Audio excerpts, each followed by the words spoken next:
Muy buenas tardes.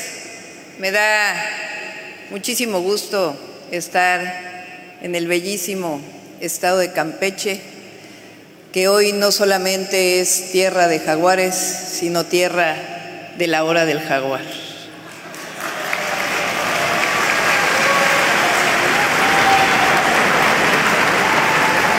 Queremos mucho, de verdad muchísimo, a la gobernadora Laida Sansores, una mujer de lucha, honesta, de convicciones, valiente, que nunca se vence. Es ejemplo para todas las mujeres de una mujer que ha salido adelante gracias a sus convicciones y al amor que le tiene a ella y al pueblo de Campeche y al pueblo de México. Muchas felicidades, Laida.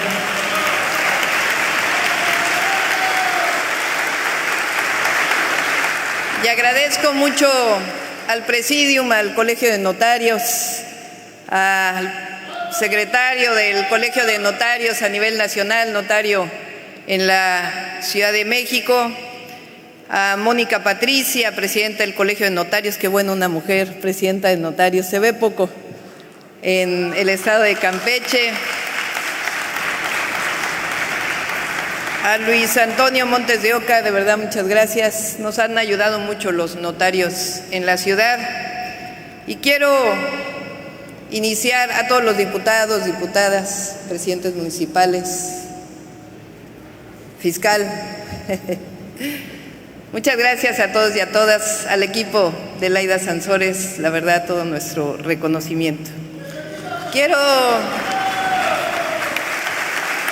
iniciar esta plática.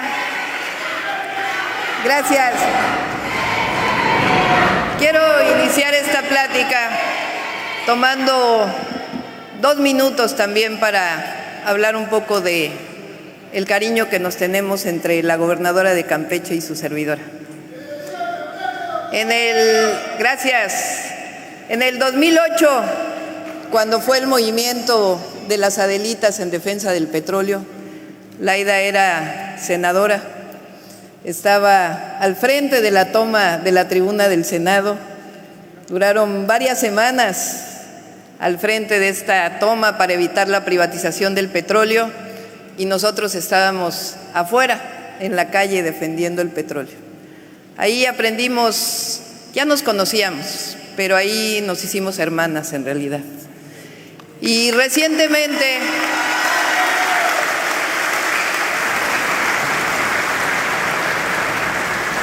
cuando vine a visitarla hace poco, yo no había leído el libro de Laida Sansores, La Insurrecta.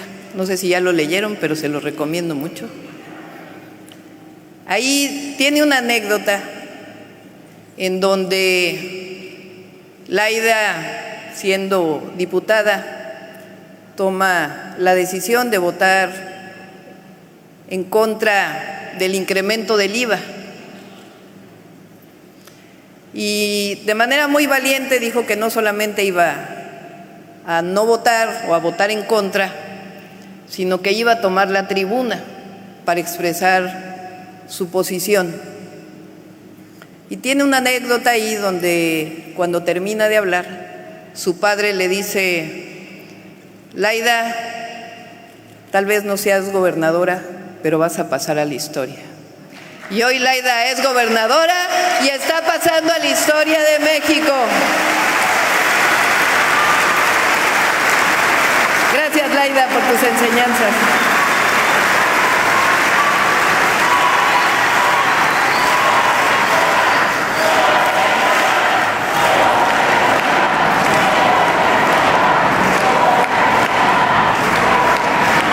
Me han pedido que platico un poco de lo que hemos estado haciendo al frente del gobierno de la Ciudad de México. Y antes de contar algunas de las acciones que hemos realizado, creo que es fundamental decir que un gobierno representa una concepción de justicia. Un gobierno representa lo que uno piensa y al movimiento al que pertenece. Nosotros orgullosamente somos un gobierno que pertenece a la Cuarta Transformación de la vida pública de México. Un gobierno que llegó al mismo tiempo que el presidente Andrés Manuel López Obrador a encabezar los destinos de México y que orgullosamente compartimos los grandes principios y las grandes causas de este movimiento. Y eso necesariamente se refleja en las acciones de gobierno. Si no, sería un gobierno que a lo mejor desarrolla actividades, pero que no tiene convicciones.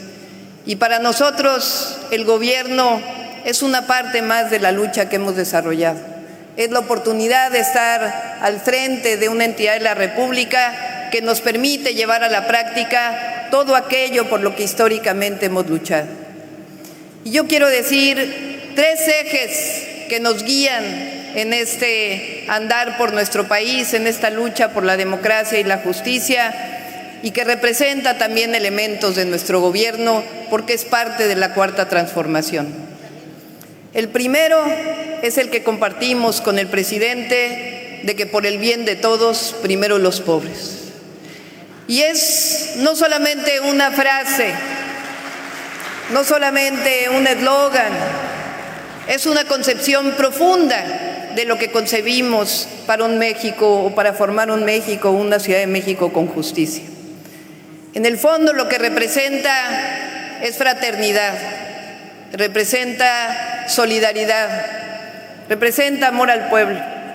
Pero más allá de eso, significa que para que haya paz, para que haya justicia, tiene que haber necesariamente justicia social. Que para que avance un país, una ciudad, no podemos pensar que la pobreza es un asunto de las personas. Es un asunto de un modelo de desarrollo que ha orillado a millones y a millones a vivir sin los grandes derechos. Que es el Estado, que es el gobierno el que tiene que encargarse de disminuir las grandes desigualdades y poner al servicio del pueblo los grandes derechos para evitar la profunda pobreza y las desigualdades. Así que cuando decimos por el bien de todos, primero los pobres, es una concepción profunda de lo que significa para nosotros el gobierno. Lo segundo, que también es una frase del presidente de la República, es que no puede haber gobierno rico con pueblo pobre, que tienen que quedar a un lado los privilegios, que tiene que quedar a un lado la corrupción, que o se gobierna con honestidad o no se es parte de la Cuarta Transformación, que se gobierna con honradez o el pueblo va a cargar con un gobierno que no le responde. Que la única manera de poder poner los recursos al servicio del pueblo y al servicio de los grandes derechos es un gobierno que sea honesto, que sea honrado, que no tenga privilegios y que pone esos recursos al servicio de los demás. Son 2 principios fundamentales que han guiado al gobierno de la ciudad.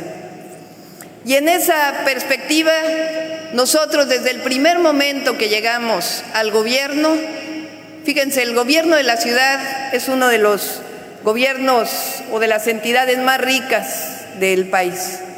Por obvias razones, el centro del país se desarrolló durante muchos años de manera desigual al resto de la República. Nosotros tenemos un presupuesto de cerca de 243,000 millones de pesos. El primer año cuando llegamos, logramos quitarle a la corrupción y a los privilegios alrededor de 25,000 millones de pesos, es decir, más del 10% del presupuesto de la ciudad. Y eso es lo que nos ha permitido generar otros derechos a los habitantes de la ciudad y construir obras públicas que nos permitan tener una ciudad cada vez más en paz. Por otro lado, quiero mencionarles algunas de las acciones que han permitido que la Ciudad de México pueda construirse como históricamente fue en su momento con el licenciado López Obrador como jefe de gobierno y presidente de la República, que nos han visualizado lo que generamos en la ciudad. Para nosotros un elemento central es la educación pública. Quiero platicarles que además de ser profesora universitaria, investigadora de la Universidad Nacional Autónoma de México, desde que tuve la oportunidad de estudiar en el CCH Sur, luchamos por la defensa de la educación pública. Fui partícipe de un gran movimiento estudiantil, el movimiento del Consejo Estudiantil Universitario, que fue el primer movimiento estudiantil que luchó en contra del inicio del neoliberalismo en nuestro país. Un movimiento que luchó en contra de las cuotas universitarias, que luchó en contra de que la Universidad Nacional se privatizara, que luchó en contra de que hubiera colegiaturas en las universidades públicas. Y en aquel entonces lo logramos y por eso la Universidad Nacional sigue siendo una universidad pública y no se ha privatizado, a pesar de que debería ser más grande de lo que es ahora. Eso me marcó en la historia. Así que, como eje central de nuestra política social, decidimos que la educación es el centro de la transformación. Decía Nelson Mandela que el arma más poderosa que se tiene para cambiar el mundo es la educación. Y Pepe Mújica de Uruguay decía que lo primero que hay que invertir es en educación, lo segundo es en educación y lo tercero es en educación. Por cierto, también decía que invirtiendo en educación no vamos a permitir que regresen los corruptos, cosa que estoy totalmente de acuerdo. Pero además,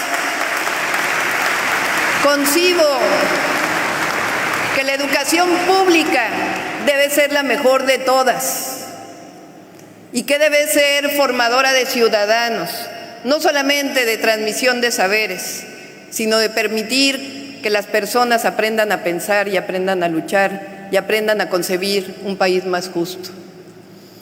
Por eso hemos dedicado tantos recursos a la educación en la ciudad.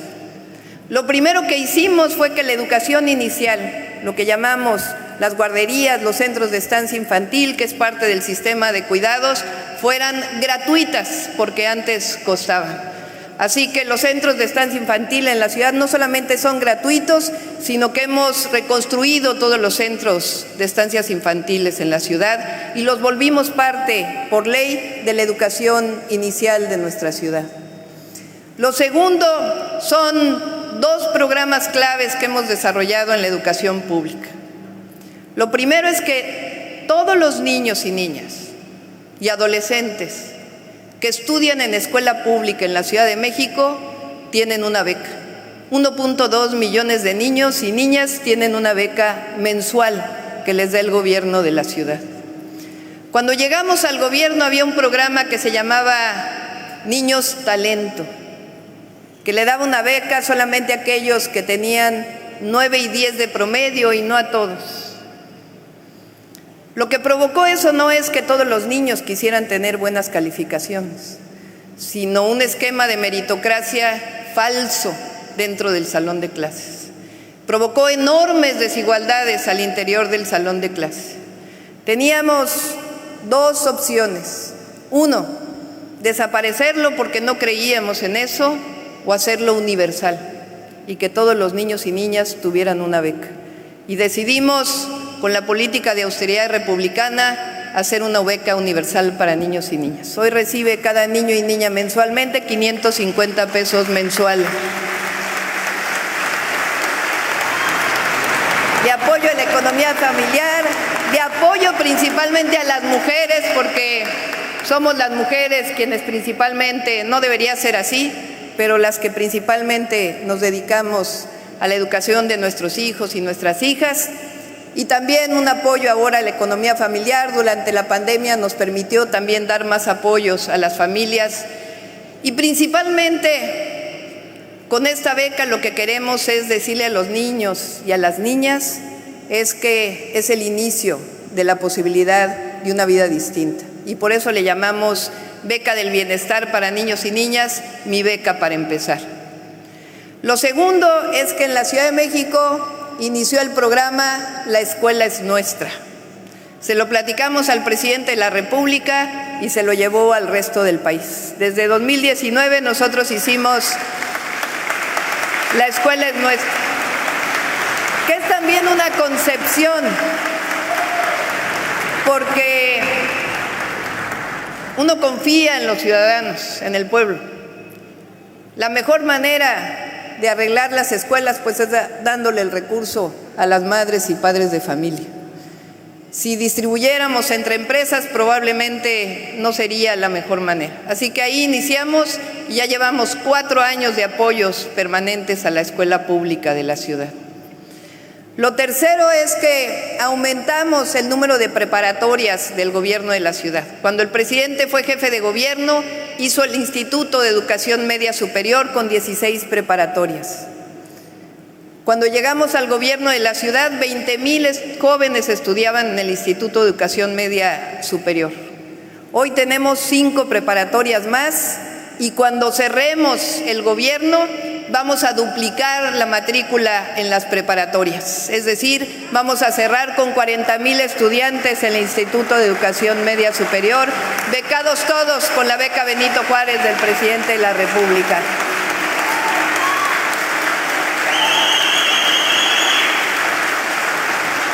Y creamos 2 universidades públicas. El Instituto de Estudios Superiores, que pronto será universidad, Rosario Castellanos, y la Universidad de la Salud. Ya tenemos 6 planteles en la Rosario Castellanos, 23 carreras, maestría, una escuela pública gratuita, donde hoy estudian más de 36,000 jóvenes que antes eran rechazados de otras universidades.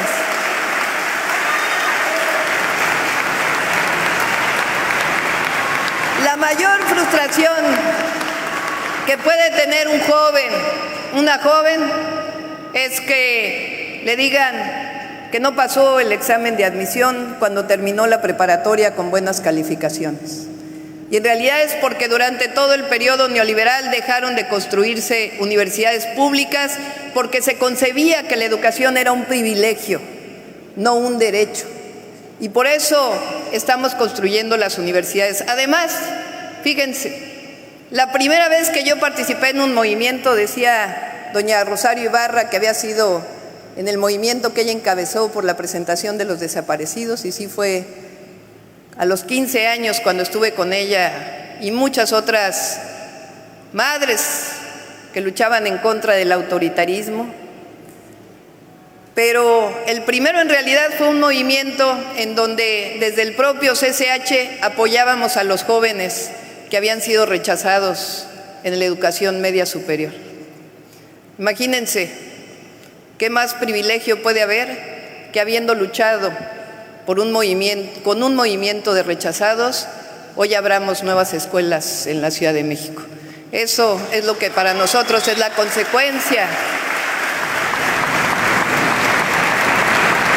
Y de igual manera, yo tuve la oportunidad de estudiar hasta el doctorado.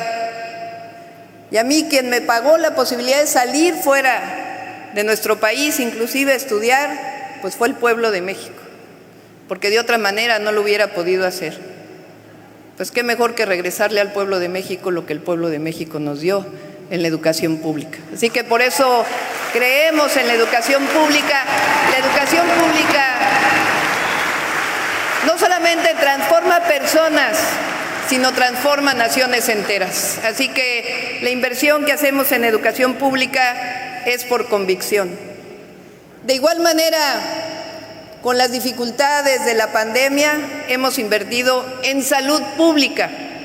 Construimos 3 nuevos hospitales generales en la Ciudad de México y hemos buscado que los centros de salud sean parte de la salud primaria frente a la salud en los hospitales o la atención de la salud en los hospitales. Y ahora a partir de septiembre, octubre nos vamos a incorporar al programa del presidente de México del IMSS Bienestar como parte del programa de derecho a la salud para todas y para todas, igual que en el estado de Campeche. Y también apoyamos la vivienda desde el gobierno. Cuando nosotros llegamos a la ciudad, 25,000 familias habían luchado durante más de un año por tener acceso a la vivienda porque la habían perdido durante el sismo del 2017. Del anterior gobierno no solamente no recibieron apoyos, sino que se robaron la mitad del dinero que estaba destinado a la reconstrucción. Nosotros ya llevamos casi el 70% de la reconstrucción de las viviendas del sismo y es a fondo perdido. Les estamos reconstruyendo todas las viviendas sin costo alguno. Y adicionalmente vamos a hacer 75,000 acciones de vivienda. Vivienda popular, vivienda social y mejoramiento de vivienda, porque también consideramos que así como la educación, que así como la salud, de igual manera la vivienda es un derecho. Y tenemos un programa que compartimos cuando Laida estaba en la alcaldía Álvaro Obregón, que llamamos Pilares, puntos de innovación, libertad, arte, educación y saberes. Aquí nuestra diputada de Yucatán estuvo hace unos días allá en la ciudad y le mostramos este programa. Son 285 centros comunitarios que desarrollamos en los distintos lugares con menores accesos a derechos de mayor o de menor nivel económico en la ciudad. Durante 50 años se construyeron 250 casas de cultura en la Ciudad de México. Nosotros en 3 años y medio estamos construyendo 285 pilares con acceso a educación, cultura y deporte de manera gratuita para los jóvenes de la ciudad, atendiendo, como siempre, las causas antes que el castigo. Quiero también compartirles algunas otras acciones que hemos hecho en la ciudad. Hemos invertido mucho en movilidad y también con una concepción. Nuestra mayor inversión es en transporte público. ¿Por qué en transporte público? Primero, porque es en transporte público donde se mueven los que menos tienen.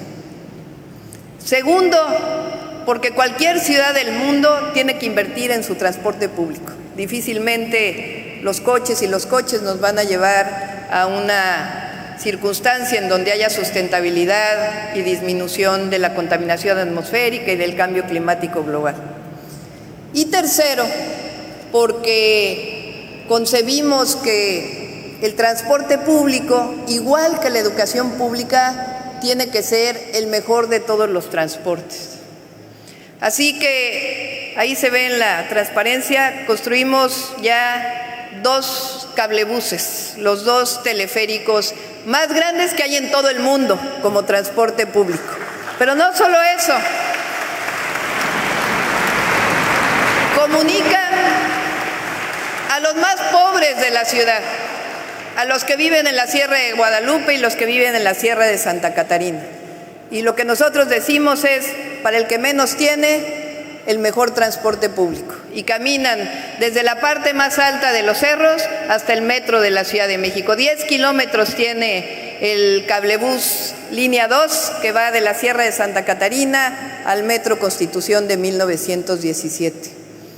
De igual manera hemos comprado o hemos fortalecido la empresa del gobierno de transporte público, la red de transporte de pasajeros. Cuando termine el gobierno vamos a haber adquirido cerca de 800 autobuses nuevos. Por cierto, aquí estuvo el profesor Ramón Jiménez, creo que ayer.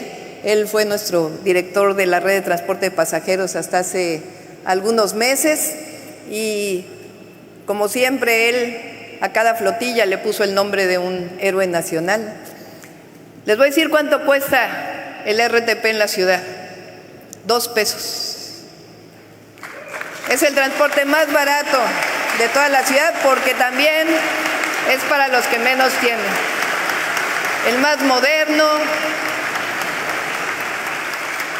el que menos contamina y el que permite mover de las partes altas a la parte central de la Ciudad de México. Y estamos adquiriendo 500 trolebuses en la ciudad, que también son de una empresa del gobierno de la ciudad, una empresa pública que tiene más de 60 años. Son eléctricos, no contaminan, pero además estamos haciendo un segundo piso. Y ese segundo piso no es para automóviles, es para trolebuses. ¿Y dónde lo estamos construyendo? En el oriente de la ciudad, en la alcaldía de más población, la alcaldía Iztapalapa, que tiene 1.8 millones de habitantes y que no tenía un transporte masivo. Así que los invitamos el 11 de septiembre para que nos acompañen a inaugurar el primer trolebús elevado en el mundo, de más de 8 kilómetros, que va desde la Universidad Autónoma de la Ciudad de México hasta el Metro Constitución del 17 y tiene los trolebuses más modernos que haya en cualquier ciudad del mundo. Y así también estamos invirtiendo en el metro de la ciudad y nos hemos comprometido a que todo lo que tiene que ver con el transporte de la ciudad no vamos a aumentar la tarifa. Por una sola razón, estamos viviendo condiciones difíciles en la economía de las familias y tenemos todavía que hacer una austeridad republicana, pobreza franciscana le llama el presidente de la República, pero es como decimos, no puede haber gobierno rico con pueblo pobre. Así que es la inversión quizá más grande que se haya hecho en la historia del transporte público, una sola tarjeta de movilidad que desarrollaron nuestros jóvenes creadores de la ciudad, con la cual uno puede entrar a cualquier modo de transporte en la ciudad. Y voy a mencionar algunos otros temas. Hemos hecho una inversión muy grande en agua. Quiero decirles un proyecto que, pues para mí también es parte de nuestra concepción. La Ciudad de México, pues es parte de una zona conurbada con el Estado de México. En conjunto somos 22 millones de habitantes en la zona metropolitana del Valle de México. Y tomamos la decisión desde el principio en colaborar con el Estado de México para poder afrontar lo que ya sabíamos que iba a ocurrir, que era la escasez de agua potable. Y hay un proyecto que creo que es una visión de cómo debe afrontarse este tema. Es un proyecto en donde la Ciudad de México y el Estado de México estamos invirtiendo en el estado de Michoacán, ahora con nuestro gobernador Ramírez Bedoya. ¿Y por qué en Michoacán? Pues porque durante muchos años hemos recibido agua a través del sistema Cutzamala, desde las presas de Michoacán que pasan por el Estado de México y llegan a la zona metropolitana. Y nunca le hemos regresado nada a Michoacán de lo que Michoacán nos ha dado a la zona metropolitana, al centro del país, a la capital y su zona conurbada. Y ahora tomamos la decisión de que un distrito que no está formalizado de riego, que está abajo de la presa del Bosque en Zitácuaro, vamos a invertir Estado de México y Ciudad de México para hacer riego eficiente en Michoacán, pero además para darle agua a todas las comunidades que están alrededor de la presa del Bosque en Michoacán, que históricamente no han tenido agua. Imagínense qué injusticia, que durante años nos han brindado agua y que las comunidades que están alrededor no tengan agua. Así que son más de 300 millones de pesos que entre el Estado de México y nosotros vamos a invertir en el estado de Michoacán para riego eficiente y para dotar a las comunidades que están alrededor de la presa de agua potable, y de esa manera también todos nos beneficiamos. Quiero compartirles algunas otras experiencias. Una de ellas es seguridad pública. Hemos logrado reducir los índices de inseguridad en más del 50%. Y ahí es una estrategia. Si se fijan, los medios de comunicación, algunos gobernadores que no coinciden con nosotros, es muy fácil decir, pues el problema de la inseguridad es un asunto del gobierno federal. Y nosotros decidimos que tenía que ser un asunto de colaboración y de coordinación entre todos. Así que todos los delitos de alto impacto se han reducido más del 50%. Pero en particular homicidio doloso, no sé si por ahí está la gráfica, nosotros teníamos una tendencia del 2015 al 2018 de incremento en el homicidio doloso. Ahí se puede ver el pico ese que está ahí. El mayor pico es por ahí de abril del 2019, como 4 o 5 meses después de que nosotros llegáramos. Y a partir de ahí comenzó a reducirse hasta el momento actual, donde es menos o se ha reducido en alrededor del 60%. Y esa es una estrategia integral en donde hemos atendido las causas. Hace poco estuvieron en la ciudad muchos directores, directoras del DIF, de los estados. Tenemos un programa que se llama Barrio Adentro, en donde caminamos los secretarios, las secretarias, parecido a la caminata del jaguar, ¿o cómo le llaman? A la caravana del jaguar. Pero ahí vamos tocando casa por casa, viendo la problemática que hay en cada uno de los lugares en donde hay más violencia para poder atender de manera integral. Y también hemos mejorado el salario de los policías, capacitado a los policías. Aquí está Marcela, que también nos acompañó durante un tiempo allá en la ciudad, colaborando con este gran esfuerzo que hemos hecho y que hoy desempeña un gran papel aquí en Campeche. Y mucha colaboración con la Fiscalía General de Justicia, como sabemos que aquí hoy la tienen, entre la Policía, la Guardia Nacional y la Fiscalía General de Justicia, y mucha coordinación con el Gobierno de México. Atención a las causas, más y mejor policía, investigación e inteligencia y también coordinación con la ciudadanía. Nosotros hemos logrado tener por cada colonia una comisión de seguridad ciudadana de los ciudadanos que nos ayudan a estar en comunicación con la policía. Y 2 temas más para ya no aburrirlos. El primero es el de la innovación. Nosotros llamamos Ciudad de México, Ciudad de Innovación y Derechos. Innovación para nosotros quiere decir poner la ciencia y la tecnología al servicio de la gente. No tiene sentido hablar de Internet. Me acordé del Internet de las cosas allá en mi debate a la jefatura de gobierno, de hablar del Internet si no se habla de derechos, si no se habla de mejora de la vida de las personas. Y hemos logrado tener licencia digital, tarjeta de circulación digital, acta de nacimiento digital, muchos trámites los hemos disminuido y digitalizado, pero algo que nos da mucho orgullo es que la Ciudad de México es la ciudad con más puntos Wi-Fi o Wi-Fi gratuitos de todo el mundo. Cuando llegamos eran 87 puntos de Wi-Fi gratuitos. Vamos a cerrar este año con 33,000 puntos de Wi-Fi gratuitos. 16,000 en toda la ciudad, todas las escuelas públicas, y estamos en este momento conectando a las colonias más pobres de la ciudad y al mismo tiempo a las unidades habitacionales de interés social. ¿Y saben cuánto nos costó eso? 0 pesos. Lo único que hicimos fue renegociar de manera adecuada el contrato que ya se tenía para el mantenimiento de los postes del C5. Y con eso hemos logrado conectar a toda la Ciudad de México. Y es parte de lo que hemos estado en convenio con la gobernadora, porque tenemos nosotros muchas cosas que aprender de Campeche y todo lo que hemos desarrollado, pues ponerlo al servicio de todas y de todos. Y algo importante es que dejamos de comprar las licencias de software, prácticamente ya todas. Tenemos 35 jóvenes, hombres y mujeres, que se dedican a los desarrollos tecnológicos que nos han permitido dejar de depender prácticamente por completo de todas las licencias comerciales.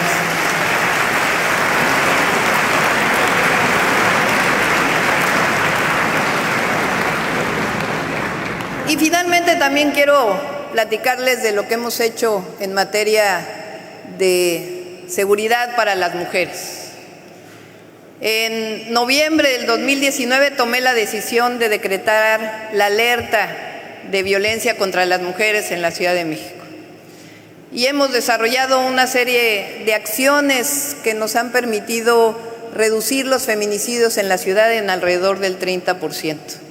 Tienen que ver con diversas acciones. Tienen que ver con 700 kilómetros de senderos seguros que ya llevamos a la fecha. Tiene que ver con la mejor atención en la Fiscalía General de Justicia, en seguridad en el transporte público, en atención para prevenir la violencia contra las mujeres. Evidentemente nos falta todavía mucho. Pero coincidimos aquí con Laida, con muchas compañeras y compañeros en que en el fondo lo que hay en la violencia contra las mujeres es una profunda discriminación y el no considerar que hay igualdad de derechos. Y en nuestra concepción del mundo y de nuestro país y de nuestra ciudad, lo que nos guía siempre es la igualdad, en la disminución de las profundas desigualdades, no solamente sociales, sino también entre hombres y mujeres. En la medida en que todos y todas comprendamos que la mejor política es la inclusión y no la exclusión y la discriminación, en esa medida construimos sociedades más fraternas, más igualitarias. Y ahora, fíjense, somos 9 gobernadoras en el país, gobernando al mismo tiempo. En 2018, en la historia de México solo había habido 7 gobernadoras. Hoy somos 9 al mismo tiempo, pero además 7 son de nuestro movimiento. Porque si alguien ha defendido los derechos de las mujeres es nuestro movimiento. ¿Quién fue el primer presidente que tuvo un gabinete paritario? Andrés Manuel López Obrador. ¿Quién ha sido el único presidente que tiene una mujer secretaria de Seguridad Pública y Protección Ciudadana? ¿Quién ha sido el único presidente que ha propuesto a una mujer para gobernar el Banco de México? ¿Que ha propuesto más mujeres para la Suprema Corte de Justicia de la Nación? Así que a las mujeres que están aquí y a los hombres que están aquí, es un asunto de igualdad. Así que las mujeres podemos ser ingenieras, podemos ser abogadas, podemos ser astronautas, podemos ser diputadas, podemos ser gobernadoras, podemos ser presidentas de la República. Muchas